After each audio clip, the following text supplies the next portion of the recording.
Hey guys, back at for part 2 of the Ball Cemetery in Union, Gibson Station, Virginia. We've just cleared off my great-great-grandfather's grave, and we actually have been looking for a few years now for my great-great-grandmother, which would be his wife. We haven't been over the fence yet. There is a base for a tombstone, and pretty sure it belonged to him. We did find some distant cousins, Langfords. There's an H.R. Langford and an S. Let me see what that was. Sorry, guys. S.J.H. Langford. Never saw these before. We tried to do a little bit more weed eating around here, see if we might stumble up on my great-great-grandmother's, but no luck so far. And you see this periwinkle?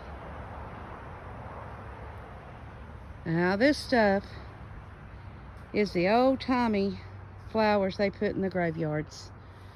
It's not native to North America. They brought it over somehow, and it was supposed to choke out, which if you look, it did choke out the weeds. You can see poison oak or poison ivy, but for the most part it did exactly what they intended it to do. This is sad right here. This is a tombstone that's fell. Man, I would give anything if I had the money to purchase this, because I would guarantee about everybody in here, especially on this side, is a distant cousin or great aunts and uncles. Man, I would just love to be able to hire somebody to, just clean this up, so future generations can come up and they can look for their ancestry too. I mean, ancestry is a big thing now. People's doing their DNA, and that's what we do. We ain't into this stuff for ghost hunting. We're just in for ancestry purposes only. But man, it would take a crew. There's grapevines, there's trees down, a lot of sunken graves that are, I mean, seriously, if I stepped in it, it would probably be up to my waist. It's sad. I just cannot find her headstone, and she may not have had one, but it's pretty odd that her husband had a good one. Her parents, which is my great-great-great-grandfather and mother, we tried to, which that one's broke. We can't find the other half of that yet. And that's her sister, which is a great-great-aunt. They all had headstones, so I'm pretty sure she had a headstone. It's just like a needle in a haystack with all the periwinkle. You look down at all the dips, that's just old sunken graves. This one's right here, a hole that if somebody fell in would probably break a leg.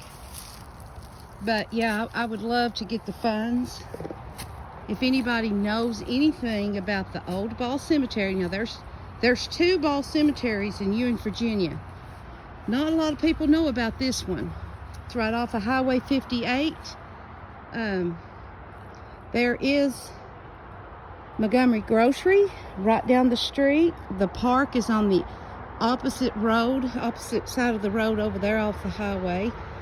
That's beautiful places to walk up in Virginia. We're in Virginia, so we're on the line of Tennessee and Kentucky and Virginia.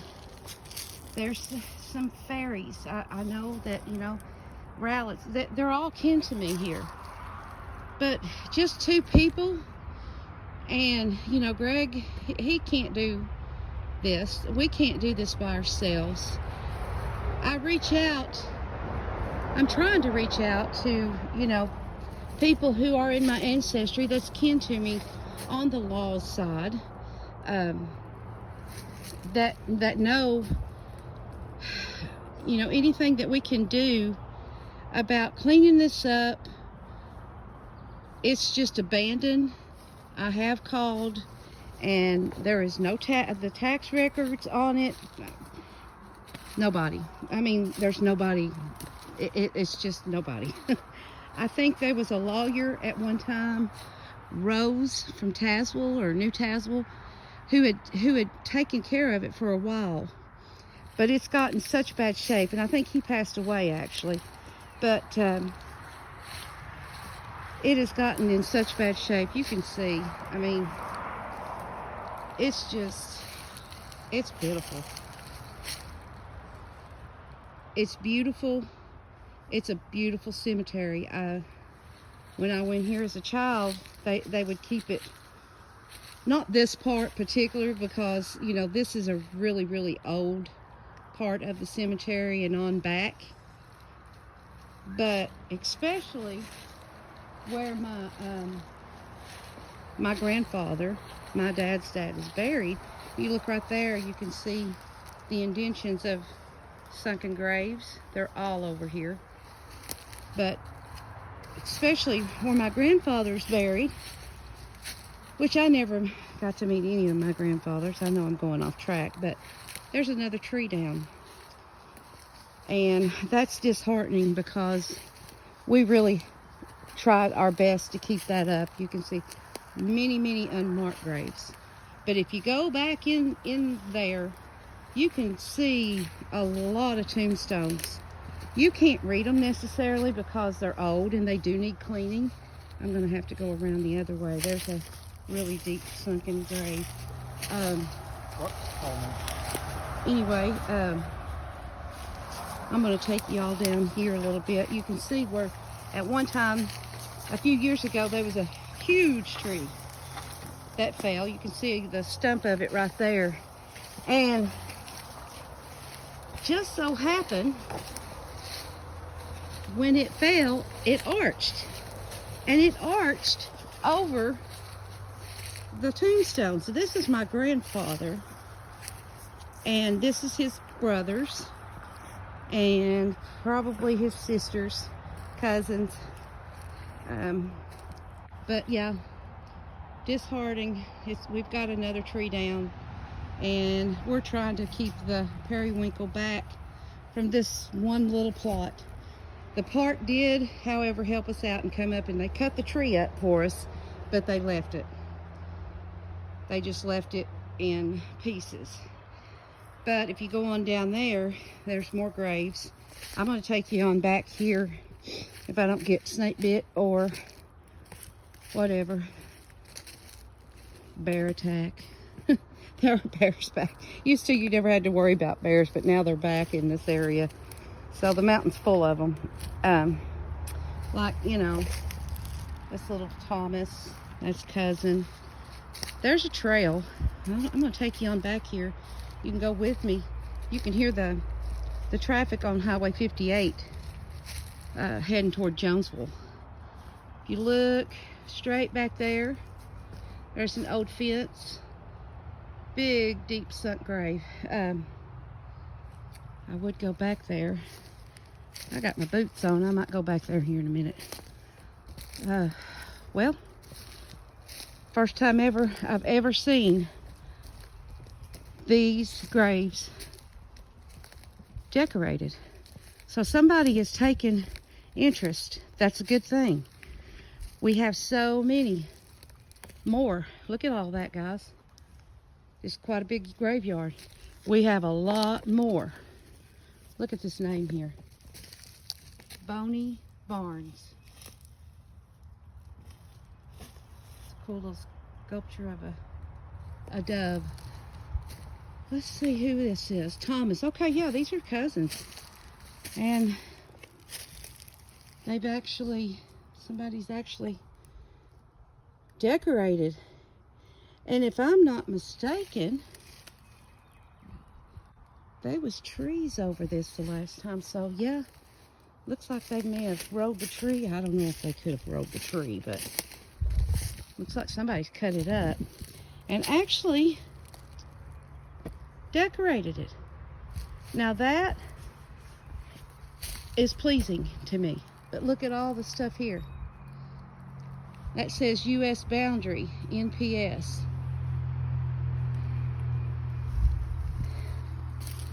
I'm sure there's a lot of people. Here's a homemade grave, Betty Lou Young.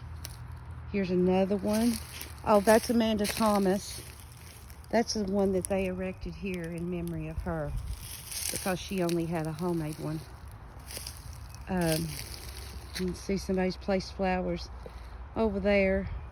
Some baby's grave. You can tell by the little lamb, the child's grave. This is disheartening. It's eerily beautiful. It backs up not too far from where I'm pointing to farmland. The back of it here, and if I can get around there, I may try to, I don't know. But there's more graves as you go that way. And actually there's a big crypt that is in these woods. I'm going to walk around a little more and see what I can find. I'm trying to be careful because I do not want to get snake bit today. Or any day, as far as that goes. Yeah, if we could get some help. I mean, if anybody knows what to do. We thought the park owned it, but they do not own it. I called Jonesville, Virginia, and the lady there in the Department of Records. She was extremely helpful, but she couldn't find anything on it either. But, I mean, you know, there's a lot of these around the United States, I'm sure. And these are just old Appalachian graveyards. Their people's died out. There's one thing I do know, that some of these unmarked graves could be from the poorhouse that sat on the outskirts of this graveyard, which would be that way, which would be a little north, probably walking distance really. So I'm sure that they used the graveyard too for that, for the poor farm house. It was a big house that they took care of people, because you know, a lot of people in these Appalachians, even though they knew how to survive, once they got old, they had no help. That's a Lorton, Willie Eugene Lorton, just a baby. Somebody remembered it. And that's the cool thing about it. You know, there are people out there who actually care. Hey, I see a trail. I'm gonna try to get on it. And like I said, the ancestry is booming right now. People are wanting to know. They're wanting to know where their parents or well, some parents, yeah, but their grandparents and their great-great-grandparents and so forth.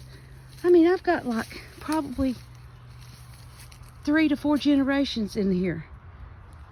And it's always been grown up, other than the little part that we take care of, that we can handle. It's always been so grown up that we couldn't, you know, there's no way we can do this. See, I'm having to do a little jig under this big tree. But yeah, look here, guys. Still, the periwinkle that they planted, it did its job. Now if we could just get someone up here, get some funds to hire people just to clean this up. And let's fix the graves. Let's clean them. Let's straighten them. They're beautiful. It's a beautiful place. You can see the fence line, the old barbed wire fence. Someone's pasture land on that other side. I'm going to take you down here, if I can, to the other graves. I know this is plenty. You can see that there's been people up here drinking. And I think a lot of truck drivers actually come down this way. Probably a lot of teenagers. Foolishness, because they're basically beer cans, beer bottles. There's somebody's shirt.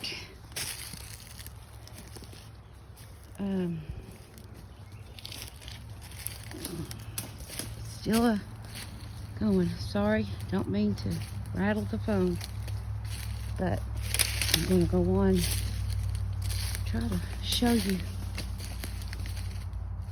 this other graves back here. There used to be a pretty decent path, but now it's all grown up. It's really creepy.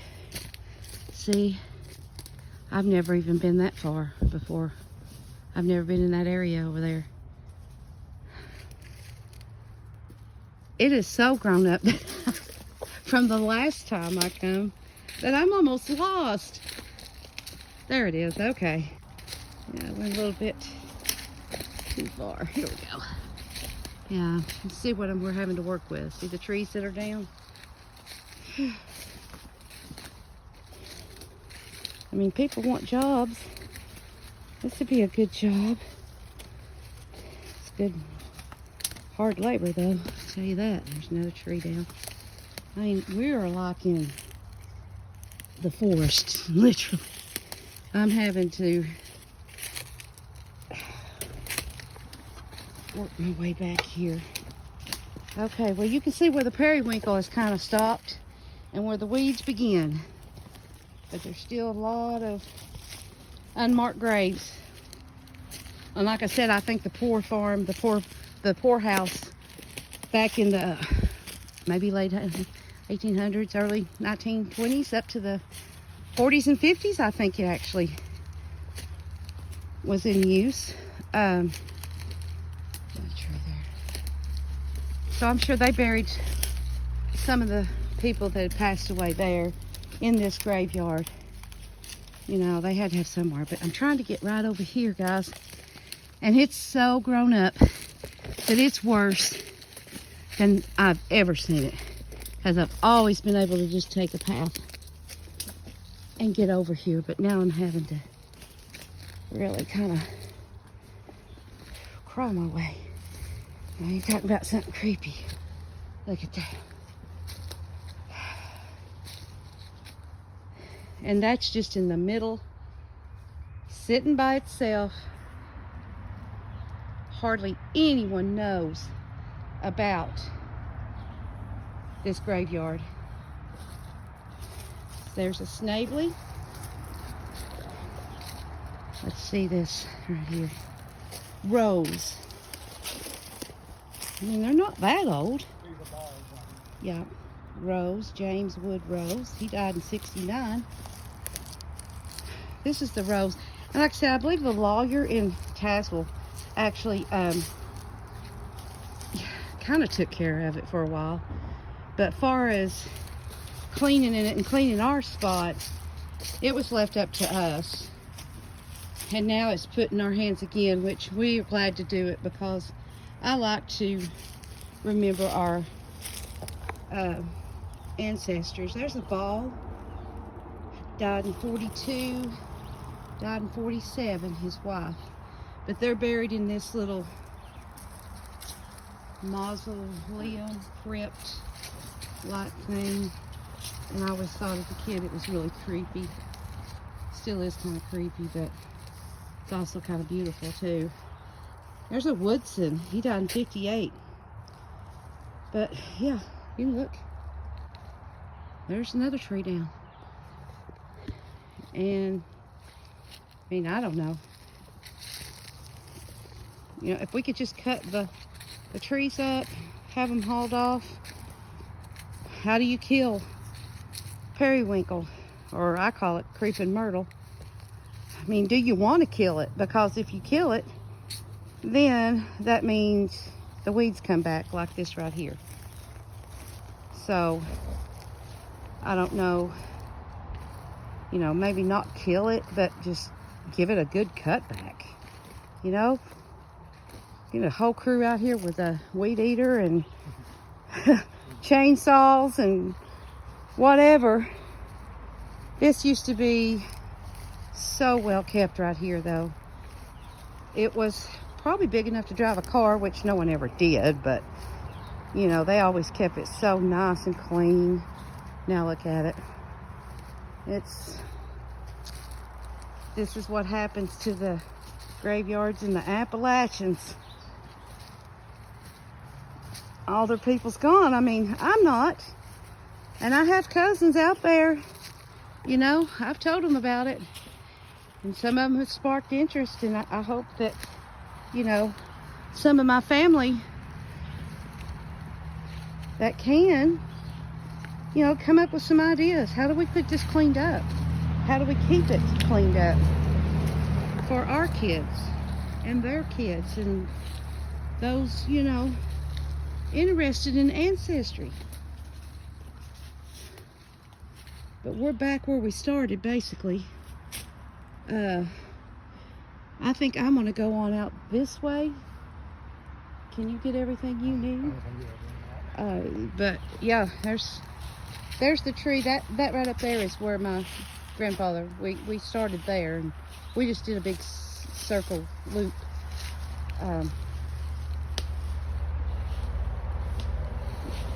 See people walking. There's a nice trail across the highway over there. Goes up in the mountains. It's beautiful. It's my favorite place on earth to walk. So anyway, I'm going to try to get back up the way we came, and I will get back with you next time. I'm going to let you enjoy the beauty and the car sounds. That highway wasn't there. You talking about dead silence. This graveyard would sure have it. So I'm going to take a little trip up through here and shut up for a while.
And we're back.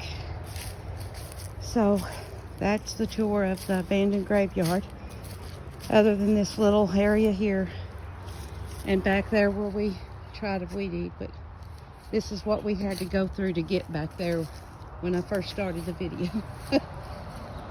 So anyway, I hope you enjoyed the video. Thanks for watching. Goodbye.